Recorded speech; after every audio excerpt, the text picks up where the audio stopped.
નમસ્કાર. આજના ITI e learning પ્રોગ્રામમાં આપ સૌનું હાર્દિક સ્વાગત છે. આજે હું ઔદ્યોગિક તાલીમ સંસ્થામાં ચાલતા સોલાર ઇલેક્ટ્રિકલ ટ્રેડ અંતર્ગત safe working with battery, solar rechargeable battery and specification lesson વિશે આપણે તાલીમ સહ માર્ગદર્શન આપીશ. આજના આ લેસનની અંદર આપણે safe working with battery, solar rechargeable SMF battery, energy storage capacity specification, voltage, ampere hour, state of charge, depth of discharge, efficiency, C rating, cycle life અને સેલ્ફ ડિસ્ચાર્જ વગેરે જેવા ટોપિકનો વિગતવાર માહિતી મેળવીશું. સૌપ્રથમ આપણે સેફ વર્કિંગ વિથ બેટરી એટલે કે જ્યારે આપણે બેટરી સાથે કામ કરતા હોય ત્યારે કયા પ્રકારની સાવચેતીઓ રાખવી પડે એના વિશે આપણે જાણીશું. સૌપ્રથમ છે રક્ષણાત્મક સાધનનો ઉપયોગ, જેમ કે પીપી કિટ, ચશ્મા, હાથ મોજા અને સેફ્ટી શૂઝ. પીપી કિટ એટલે કે આપણે જે એપ્રોન જે વાપરીએ છીએ, ચશ્મા હંમેશા જ્યારે લીડ એસિડ બેટરી સાથે જ્યારે આપણે કામ કરતા હોય ત્યારે બની શકે છે કે એનું જે સલ્ફ્યુરિક એસિડ છે જે આપણી આંખમાં ના પડે, એટલે આંખના રક્ષણ માટે આપણે ચશ્મા પહેરવા જોઈએ. હાથ મોજા, જ્યારે આપણે બેટરી સાથે કામ કરીશું ત્યારે બની શકે કે એ એસિડ જે છે એ આપણા હાથ પર પણ પડી શકે અને નાની મોટી ઇન્જરી કરી શકે છે, એટલે આપણે હાથ મોજાનો ઉપયોગ કરીશું. સેફ્ટી શૂઝ, હંમેશા જ્યારે ઇલેક્ટ્રિકલ લગતા સાધનો કે સોર્સ સાથે જ્યારે કામ કરતા હોય ત્યારે હંમેશા સેફ્ટી શૂઝ પહેરવા જોઈએ, જેથી કરીને આપણે ઇલેક્ટ્રિક શોકથી બચી શકીએ. હવા ઉજાસ, હંમેશા બેટરી રૂમની અંદર વેન્ટિલેશન સરળતાથી થઈ શકે, એટલે આપણો જે બેટરી રૂમ છે હંમેશા હવા ઉજાસવાળો હોવો જરૂરી છે. બેટરી રૂમમાં સ્પાર્ક, ચિનગારી થાય તેવા પદાર્થનો ઉપયોગ ટાળવો. બેટરી એ એક્સપ્લોઝિવ ડિવાઇસ છે જેનાથી આગ લાગવાની શક્યતા રહેલી છે. તો જ્યારે પણ આપણે ફિલ્ડમાં બેટરી સાથે કામ કરતા હોય ત્યારે સ્પાર્ક કે ચિનગારી ન થાય તેવા પદાર્થનો ઉપયોગ આપણે ટાળવો જોઈએ. ઇન્સ્યુલેટેડ ટૂલ્સનો ઉપયોગ, જ્યારે પણ આપણે બેટરી રૂમની અંદર મેન્ટેનન્સ કરતા હોઈએ ત્યારે હંમેશા આપણે ઇન્સ્યુલેટેડ ટૂલ્સનો ઉપયોગ કરવો જોઈએ. એનું કારણ એ છે કે આપણે જે ટૂલ્સ ઉપયોગ કરવાના છીએ બની શકે જો એ ઇન્સ્યુલેટેડ ન હોય તો એ બેટરીના બંને ટર્મિનલની સાથે સંપર્કમાં આવી શકે છે અને બેટરી શોર્ટ સર્કિટ તેમજ ડિસ્ચાર્જ થવાની શક્યતા રહેલી છે. પોલારિટીનો ખ્યાલ રાખવો, હંમેશા બેટરીને પોલારિટીના ઇન્ડિકેશન સાથે ઇન્સ્ટોલ કરવી જોઈએ, જેથી કરીને આપણને ખ્યાલ આવે કે પોઝિટિવ અને નેગેટિવ પોલારિટી પ્રમાણે જ આપણે એને કનેક્શન કરી શકીએ. ઓવરચાર્જિંગ ન થાય તે માટે યોગ્ય ચાર્જ કંટ્રોલરનો ઉપયોગ કરવો. હંમેશા આપણે બેટરીને એના મેન્યુફેક્ચર મુજબ જે પણ ચાર્જર પ્રોવાઈડ કરવામાં આવેલું છે હંમેશા તે જ ચાર્જરથી આપણે ચાર્જિંગ કરવાનું રહેશે અને ઓવરચાર્જ ન થાય તેનો આપણે ખ્યાલ રાખવાનો રહેશે. બેટરી રૂમ ભેજ, ઉચ્ચ તાપમાન અને સૂર્યપ્રકાશના સીધા સંપર્કમાં ન આવે તેવી જગ્યાએ હોવો જોઈએ. બિનઉપયોગી કચરાનો યોગ્ય નિકાલ, બેટરીનો જે વેસ્ટ છે અને આપણે મેન્યુફેક્ચરના ગાઈડલાઇન મુજબ જ એનો વેસ્ટ નિકાલ કરવાનો રહેશે. હવે આપણે બેટરી સાથે જ્યારે કામ કરતા હોઈએ ત્યારે કયા પ્રકારની સલામતી રાખવી જોઈએ એ વિશે જાણીશું. સૌપ્રથમ છે રક્ષણાત્મક સાધનનો ઉપયોગ, એટલે કે આપણે પીપી કિટ એટલે કે એપ્રોન હંમેશા પહેરવાનું રહેશે. ચશ્મા, બરાબર, હાથ મોજા અને સેફ્ટી શૂઝ. હંમેશા જ્યારે બેટરી સાથે તમે કામ કરતા હોય ત્યારે ચશ્મા હંમેશા પહેરવાના, કેમ કે જ્યારે આપણે લીડ એસિડ પ્રકારની બેટરી જે છે એની સાથે કામ કરતા હોય ત્યારે એની અંદર બની શકે કે એનું જે એસિડ છે એ તમારી આંખમાં જવાની શક્યતા રહેશે. બીજું કે હાથ મોજા, કે તમે જ્યારે બેટરી સાથે કોઈ મેન્ટેનન્સ કે કંઈ એસિડની રિફિલિંગ કરો છો તમે, તો બની શકે તમારો હાથ જે છે એના બેટરીના બે કોન્ટેક્ટની અંદર સંપર્કમાં આવે તો તમને શોક લાગી શકે છે, બરાબર. અને સેફ્ટી શૂઝ, જે આપણે શોક ના લાગે એના માટે હંમેશા આપણે પહેરતા હોઈએ છીએ. એની આગળ આપણે બેટરીનો જે રૂમ છે એ હંમેશા હવા ઉજાસવાળો હોવો જોઈએ. એનું કારણ એવું છે કે હવાની સરળતાથી અવર જવર હોય તો તમે એની અંદર વ્યવસ્થિત કામ કરી શકો છો. આગળ આપણે જોઈએ કે બેટરી રૂમમાં સ્પાર્ક, ચિનગારી થાય તેવા પદાર્થનો ઉપયોગ ટાળવો. હંમેશા બેટરી શું છે કે એક એક્સપ્લોઝિવ પ્રકારનો સોર્સ છે આપણો ઇલેક્ટ્રિકલનો, તો એની સાથે સ્પાર્ક કે ચિનગારી ના થાય તેવા પદાર્થનો ઉપયોગ કરવાનો નથી. એના પછી ઇન્સ્યુલેટેડ ટૂલ્સનો ઉપયોગ કરો. ઇન્સ્યુલેટેડ ટૂલ્સ એટલા માટે કે જ્યારે તમે મેન્ટેનન્સ કરતા હોય ત્યારે બની શકે કે તમારું જે મેટલનું જે ટૂલ્સ છે એ બેટરીના બંને ટર્મિનલની સાથે જો સંપર્કમાં આવશે તો શોર્ટ સર્કિટ થવાની સંભાવના વધી જશે. એની આગળ આપણે જોઈશું કે પોલારિટીનો ખ્યાલ રાખવો જોઈએ.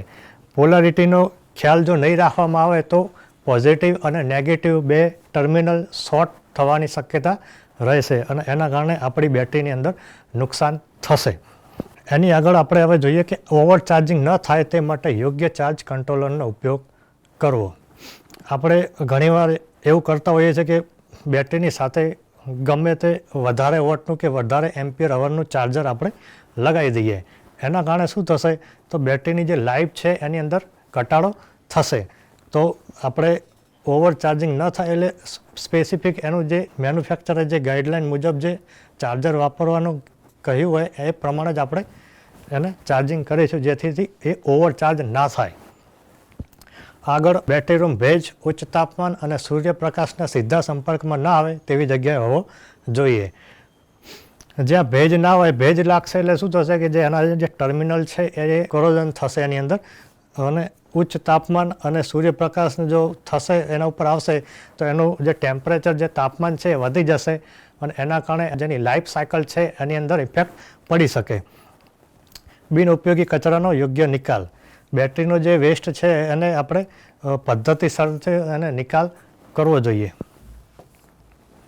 હવે આપણે સોલાર રિચાર્જેબલ એસએમએફ બેટરી જેને આપણે સીલ્ડ મેન્ટેનન્સ ફ્રી બેટરી અથવા તો valve regulated lead acid battery તરીકે પણ ઓળખવામાં આવે છે.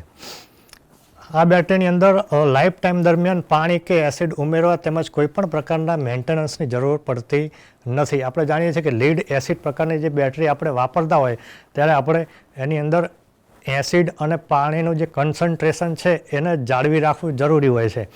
જ્યારે આપણે વારે ઘડીએ એને મેન્ટેનન્સ કરતા હોય ત્યારે એને આપણે ઉમેરો કરતા હોઈએ. આ જે મેન્ટેનન્સ ફ્રી બેટરી છે એની અંદર આપણે આવું કંઈ પણ ઉમેરવાનું કે એને મેઝર કરવાનું થતું નથી. એના પછી એસએમએફ બેટરી ઓક્સિજન પુનઃસંયોજનના સિદ્ધાંત પર કાર્ય કરે છે. ઓક્સિજન પુનઃસંયોજનના સિદ્ધાંતથી એ પાણીને બનાવે છે જેથી કરીને એની અંદર જે પાણી જે ખૂટે એ ખૂટે નહીં. એની આગળ તેમાં ચાર્જિંગ કે ડિસ્ચાર્જિંગ દરમિયાન એસિડની અંદર ઘટાડો થતી નથી. આપણે જોઈએ કે લીડ એસિડ બેટરી છે એને તમે જ્યારે ચાર્જ કરો છો ત્યારે પાણી છે એ બાષ્પીભવન થઈને પાણીની અંદર ઘટાડો થાય છે. આ બેટરીની અંદર આવું થતું નથી. એની આગળ હવે આપણે જોઈશું કે કયા કયા પ્રકારની એસએમએફ બેટરી આવે છે. તો અત્યારે હાલમાં એજીએમ બેટરી જેને આપણે એબ્ઝોર્બ ગ્લાસ મેટ બેટરી અને જેલ બેટરી તરીકે ઓળખીએ છીએ. અહીંયા જે એક ચિત્ર બતાવ્યું છે એની અંદર તમે જોઈ શકો છો કે valve regulated lead acid battery છે. આ એનો ટોપ વ્યૂ છે, ફ્રન્ટ વ્યૂ છે અને આ એનો ટોપ વ્યૂ છે. અહીંયા તમે જોશો તો કે ભાઈ એના ટર્મિનલ છે એ સંપૂર્ણપણે સીલ બંધ છે. અહીંયા તમે જોઈ શકો તો એના 3 વાલ્વ છે. આ વાલ્વનું કામ આપણે આગળની સ્લાઇડમાં આપણે ચર્ચા કરીશું. એજીએમ બેટરીની રચનાની અંદર ઇલેક્ટ્રોડની રચના એટલે કે પોઝિટિવ પ્લેટ અને નેગેટિવ પ્લેટની રચના લીડ એસિડ બેટરીની જેમ જ હોય છે. જેમ કે લીડ એસિડ બેટરીની અંદર પોઝિટિવ છે જેને આપણે એનોડ કહીએ છીએ, નેગેટિવ પ્લેટ છે તેને આપણે કેથોડ તરીકે ઓળખીએ છીએ. પોઝિટિવ પ્લેટ છે જે બનેલી હોય છે PbO2 જેને આપણે લીડ ડાયોક્સાઇડ કહીએ છીએ. તેવી જ રીતે અહીંયા નેગેટિવ પ્લેટ એટલે કેથોડની અંદર Pb એટલે કે પ્યોર લીડની બનેલી હોય છે. એના પછી સેપરેટર.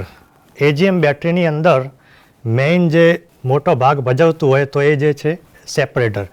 સેપરેટર બનેલું હોય છે એબ્ઝોર્બ ગ્લાસ મેટમાંથી. એબ્ઝોર્બ ગ્લાસ મેટનો એક એવો ગુણધર્મ છે કે જે સલ્ફ્યુરિક એસિડ જે છે એને શોષી લે છે.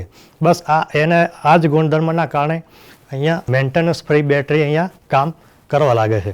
સેપરેટર પછી જે છે આપણું ઇલેક્ટ્રોલાઇટ. ઇલેક્ટ્રોલાઇટ પણ અહીંયા આપણે સલ્ફ્યુરિક એસિડ જ વાપરીશું. આ જે સલ્ફ્યુરિક એસિડ જે છે એ અહીંયા જે સેપરેટર છે એટલે કે એબ્ઝોર્બેડ ગ્લાસ મેટ એની અંદર શોષાઈને રહેલું હોય છે. એના પછીનો ભાગ જે છે એને આપણે વાલ્વ કહીએ છીએ એટલે કે એને આપણે રેગ્યુલેટેડ વાલ્વ તરીકે ઓળખીએ છીએ. અહીંયા પિક્ચરની અંદર તમને આ 3 રેગ્યુલેટેડ વાલ્વ દેખાય છે. આ રેગ્યુલેટેડ વાલ્વનું કામ શું છે તો કે જ્યારે બેટરીની અંદર એનું પ્રેશર વધી જાય અથવા એવી કન્ડિશન આવે કે ફોલ્ટ થવાની કન્ડિશન આવે ત્યારે શું થાય, એ વધારે પ્રેશરના કારણે આ વાલ્વ ખુલી જશે.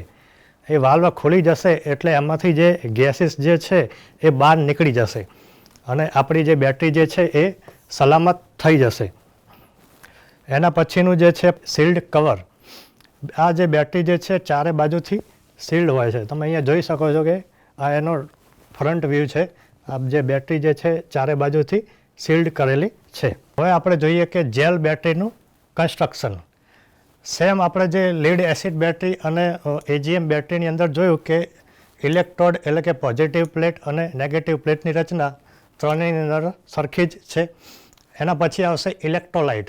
આની અંદર ફરક શું છે તો કે જે ઇલેક્ટ્રોલાઇટ છે એ ઇલેક્ટ્રોલાઇટની અંદર સિલિકા જેલ ઉમેરો એટલે આ એક પ્રકારની જેલ જેવી પેસ્ટ બની જાય છે.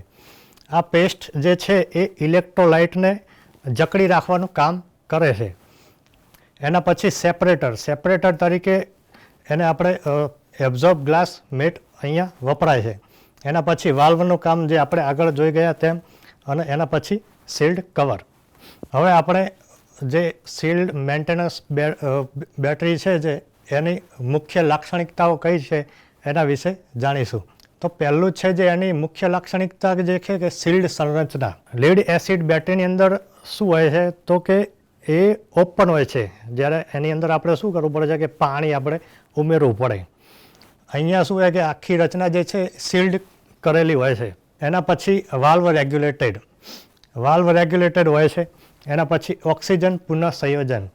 મેઇન જે મેન્ટેનન્સ ફ્રી બેટરી છે એ આના ઉપર મેઇનલી કામ કરે છે કે ઓક્સિજન પુનઃસંયોજન. ઓક્સિજન પુનઃસંયોજન એટલે શું કે જ્યારે બેટરીને તમે રિચાર્જ કરો છો તો એ સમયે જે પોઝિટિવ પ્લેટ ઉપર જે ઓક્સિજન ઉત્પન્ન થાય છે એ સેપરેટરમાંથી થઈ અને નેગેટિવ પ્લેટ ઉપર જાય છે અને ત્યાં લીડ અને હાઇડ્રોજન સાથે મળી અને પ્રક્રિયા કરી અને પાણી બનાવે છે.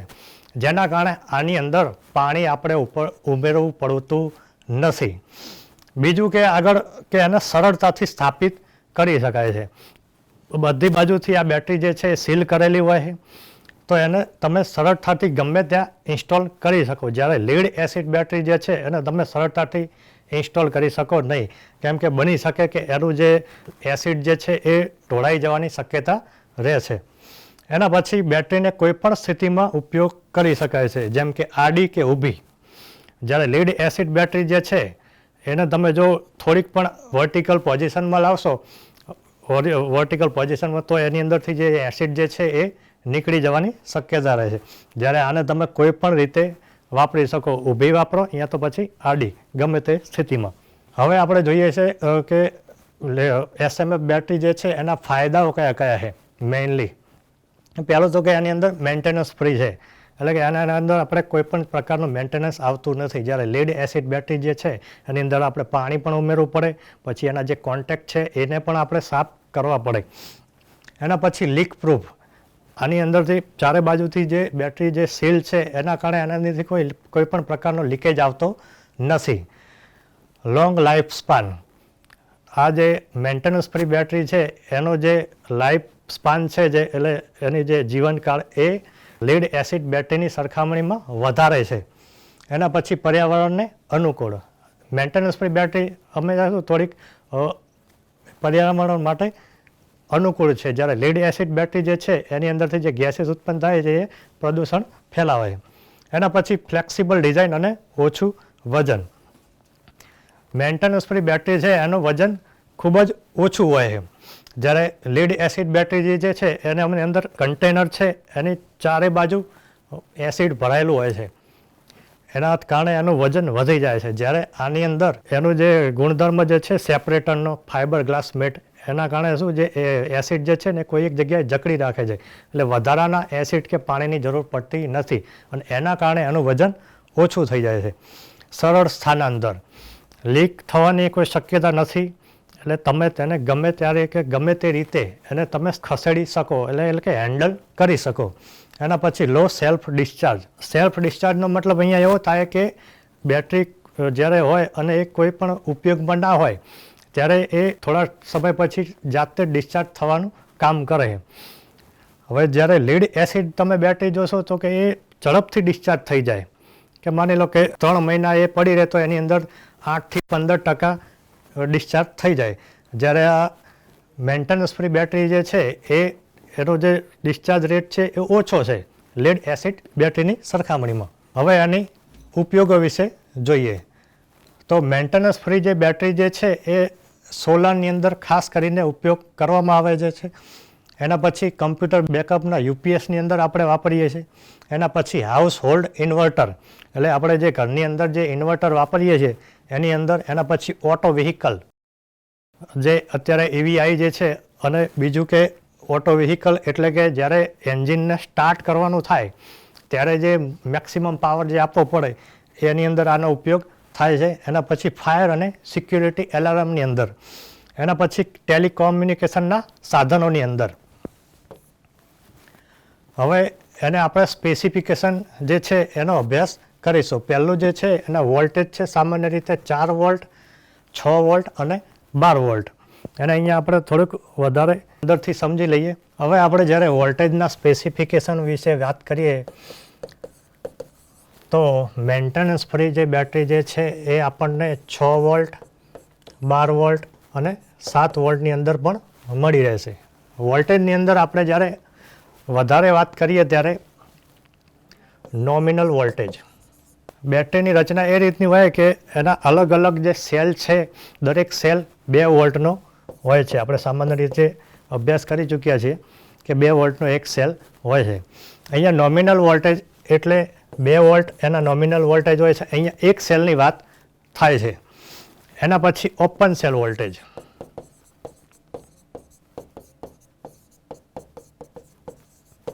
ઓપન સેલ વોલ્ટેજ જે છે એની રેન્જ 1.2 વોલ્ટ પ્રતિ સેલ હોય છે.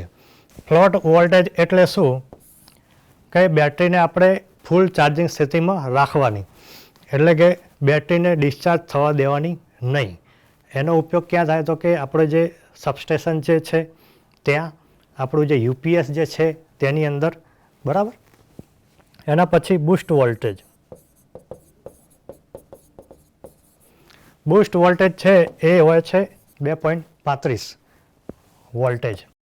બૂસ્ટ વોલ્ટેજનું કામ એવું છે કે ક્યારેક બેટરી લાંબા સમયગાળા સુધી ઉપયોગમાં ના હોય ત્યારે એને ઝડપથી ચાર્જ કરવાની થાય ત્યારે ખૂબ જ વધારે એમ્પિયર એને આપી અને ઝડપથી ચાર્જ કરવામાં આવે છે. એને આપણે બૂસ્ટ વોલ્ટેજ કહીએ છીએ. તો બેટરીને તમે આપણે જોવા જઈએ તો એની અંદર વોલ્ટેજને આ રીતે ડિવાઈડ કરેલા હોય છે. એ આપણી એપ્લિકેશન પ્રમાણે હોય છે. અહીંયા જે વાત કરી જે છે એ કોઈ એક સેલની વાત કરી છે. આ બધા સેલને તમે જ્યારે સિરીઝ અને પેરેલલમાં જોડશો ત્યારે તમારા 6 વોલ્ટ, 12 વોલ્ટ અને આ રીતે તમને આઉટપુટ વોલ્ટેજ મળશે. હવે જ્યારે આપણે આગળ વાત કરીએ એના સ્પેસિફિકેશનની અંદર એમ્પિયર અવર. એમ્પિયર અવર એટલે કે એનર્જી સ્ટોરેજ એની કેપેસિટી. બેટરીને હંમેશા એની એમ્પિયર અવર કેપેસિટીના દ્વારા દર્શાવવામાં આવે છે, જે આપણે અહીંયા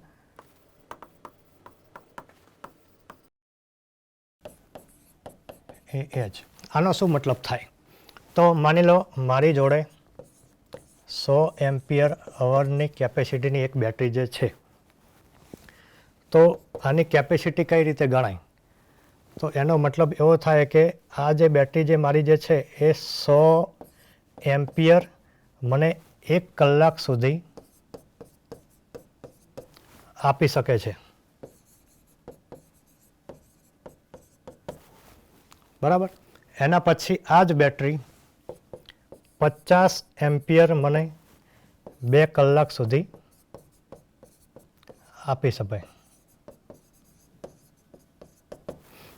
એના પછી આ જ બેટરી મને 25 એમ્પિયર 4 કલાક સુધી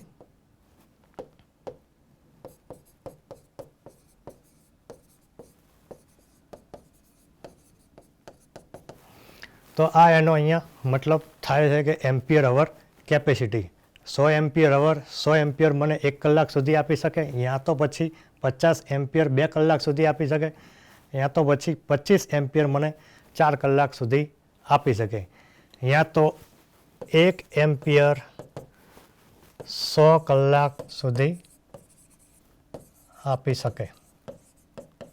હવે આગળનું આપણું સ્પેસિફિકેશન એનર્જી એટલે watt hour capacity.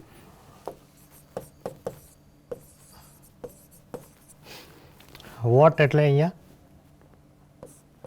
V multiply by આઈ, અવર એટલે ટાઈમ. જે આપણું બને છે વી આઈ એટલે વોટ અને ટાઈમ એટલે અવર, બરાબર. તો આ રીતે એની એનર્જી એનો સ્પેસિફિકેશન છે.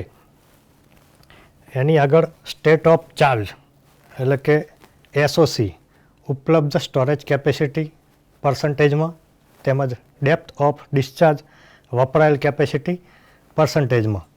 હવે આ બે જે છે એને આપણે અલગથી સરખામણી કરી લઈશું. માની લો કે એક બેટરી જે છે એ અત્યારે ફૂલ્લી ચાર્જ છે, એટલે કે 100% ચાર્જ છે. તો હું એવું કહી શકું કે એસઓસી એટલે કે સ્ટેટ ઓફ ચાર્જ અત્યારે 100% છે. જો સ્ટેટ ઓફ ચાર્જ 100% હોય તો ડેપ્થ ઓફ ડિસ્ચાર્જ એટલે ડિસ્ચાર્જનો રેટ, તો ડિસ્ચાર્જનો જે રેટ છે એ તો 0 છે, એટલે 0% અહીંયા ડિસ્ચાર્જ કહેવાય. એવી જ રીતે જ્યારે આ બેટરી 80% ચાર્જ રેટ હોય, એટલે કે 80% એનો ચાર્જ હોય, ત્યારે ડીઓડી એટલે એ કેટલું થશે તો કે 20% એ ડિસ્ચાર્જ છે. એવી જ રીતે આગળ જઈએ તો 50% એસઓસી એટલે કે સ્ટેટ ઓફ ચાર્જ કેટલો છે 50%. તો એનો મતલબ એવો થાય કે 50%માંથી 50% અહીંયા એ ડિસ્ચાર્જ થઈ ગઈ છે, એટલે કે 50% ડિસ્ચાર્જ. તો આ જે ફરક છે જે કે એસઓસી અને ડીઓડી, સ્ટેટ ઓફ ચાર્જ અને ડેપ્થ ઓફ ડિસ્ચાર્જ. એટલે તમે સ્ટેટ ઓફ ચાર્જ એટલે કે એનો ચાર્જ કેટલા ટકા એ ચાર્જ છે, અને ડેપ્થ ઓફ ડિસ્ચાર્જ એટલે કે એને તમે કેટલી અંદરથી તમે એને વાપરી છે. એવું માની લો કે 20% રેટથી તમે જો વાપર્યું હોય તો અહીંયા તમારે આનું ઉલટું થઈ જશે કે અહીંયા 80% સ્ટેટ ઓફ ચાર્જ છે, બરાબર. હવે અહીંયા આગળની આપણી જે સ્પેસિફિકેશન જે છે એને આપણે કાર્યક્ષમતા એટલે કે એફિશિયન્સી આપણે કહીએ છીએ. મેન્ટેનન્સ ફ્રી બેટરી જે છે એની કાર્યક્ષમતા 85થી 95% હોય છે, જ્યારે એની સરખામણી આપણે લીડ એસિડ બેટરીની વાત કરીએ તો 70થી 80% એની કાર્યક્ષમતા હોય છે. આગળ જઈએ તો એની લાઈફ સાયકલ.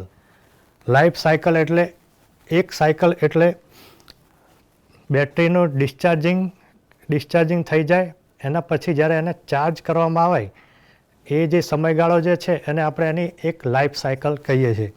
એવી જ રીતે અહીંયા એજીએમ બેટરી જે છે એની લાઈફ સાયકલ 300થી 500, અને એવી જ રીતે જેલ બેટરી જે છે એની લાઈફ સાયકલ 500થી 1000ની વચ્ચે હોય છે. બીજું જે લાઈફ સાયકલ જે છે એ અમુક સમયે એને ડીઓડી એટલે ડેપ્થ ઓફ ડિસ્ચાર્જ ઉપર આધાર રાખે છે કે તમે કેટલું એને ડેપ્થ ઓફ ડિસ્ચાર્જ તમે એને કેટલી વધારે કરો છો. માની લો કે તમે 10% સુધી 5% સુધી તમે એને ડિસ્ચાર્જ કરી નાખો છો તો સમયાંતરે એની જે લાઈફ છે એની અંદર ઘટાડો થઈ જશે. એના પછી સેલ્ફ ડિસ્ચાર્જ. અહીંયા મેન્ટેનન્સ ફ્રી બેટરી જે છે એનો સેલ્ફ ડિસ્ચાર્જ 3થી 5% પ્રતિ મહિના છે, અને એ પણ 25 સેલ્સિયસ તાપમાન પર. એવી જ રીતે લીડ એસિડ બેટરીની તમે વાત કરો તો એની અંદર 8થી 15% પ્રતિ મહિના 25 સેલ્સિયસ પર એ ડિસ્ચાર્જ થઈ જાય છે. એટલે એના સરખામણીમાં આની જે ડિસ્ચાર્જ રેટ છે એ ઓછી છે. સેલ્ફ ડિસ્ચાર્જ એટલે શું કે બેટરીને ઉપયોગ કર્યા વગર એ પોતે જાતે કેટલી ડિસ્ચાર્જ થઈ જાય છે એની અહીંયા વાત થાય છે. એના પછી સી રેટિંગ, ચાર્જ અને ડિસ્ચાર્જનો દર. તો સી રેટિંગ એટલે એ બેટરી કેટલી ઝડપથી ડિસ્ચાર્જ થાય છે એનું રેટિંગ. અત્યારે જે મેન્ટેનન્સ ફ્રી બેટરી જે છે એ એની ઉપર આ રીતે એક સ્પેસિફિકેશન આપેલું હોય છે જેને આપણે અહીંયા સી રેટિંગ કહીએ છીએ. અહીંયા એને આપણે સમજવાનો પ્રયત્ન કરીએ એકવાર. અહીંયા C10નો મતલબ એવો થાય છે કે 10 કલાક.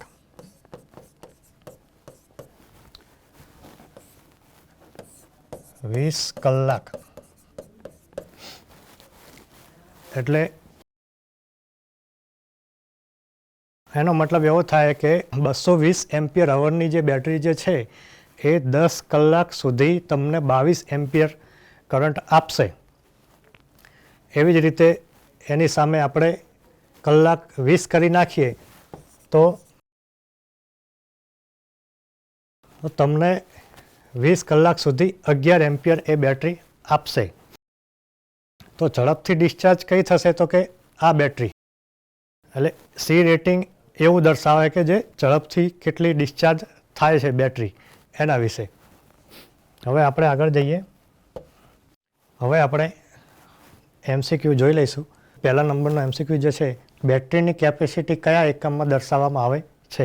તો આપણને ખ્યાલ જ છે કે બેટરીની જે કેપેસિટી છે એ હંમેશા એમ્પિયર અવરની અંદર દર્શાવવામાં આવે છે. એના પછી બીજા નંબરનો MCQ, SMF બેટરીની મુખ્ય વિશેષતા શું છે? તો કે નિયમિત રીતે પાણી ઉમેરવું પડે, માત્ર મોટરસાયકલમાં ઉપયોગ થાય છે, ડિસ્ટિલ વોટર ઉમેરવાની જરૂર નહીં પડે તેવી મેન્ટેનન્સ ફ્રી હોય છે, કે પછી ચાર્જ કરતી વખતે એને વેન્ટિલેશન જોઈએ. ફ્રી બેટરીની મુખ્ય વિશેષતા એ છે કે એને ડિસ્ટિલ વોટર ઉમેરવાની જરૂર પડતી નથી, એના માટે એ મેન્ટેનન્સ ફ્રી હોય છે. ત્રીજા નંબરના MCQ તરફ જોઈએ. એક બેટરીની ક્ષમતા 100 એમ્પિયર અવર દર્શાવવામાં આવી છે. આ બેટરી 5 એમ્પિયરના વપરાશ પર આશરે કેટલા કલાક ચાલી શકશે? 100 એમ્પિયર અવર એટલે 100/5 એટલે આ બેટરી જે છે 20 કલાક સુધી પાવર આપી શકશે. એટલે અહીંયા સાચો જવાબ સી, 20 કલાક. ઔદ્યોગિક તાલીમ સંસ્થામાં ચાલતા સોલાર ઇલેક્ટ્રિકલ ટ્રેડ અંતર્ગત safe working with battery, solar rechargeable SMF battery અને સ્પેસિફિકેશન લેસન વિશે તાલીમસર માર્ગદર્શન મેળવ્યું. આભાર.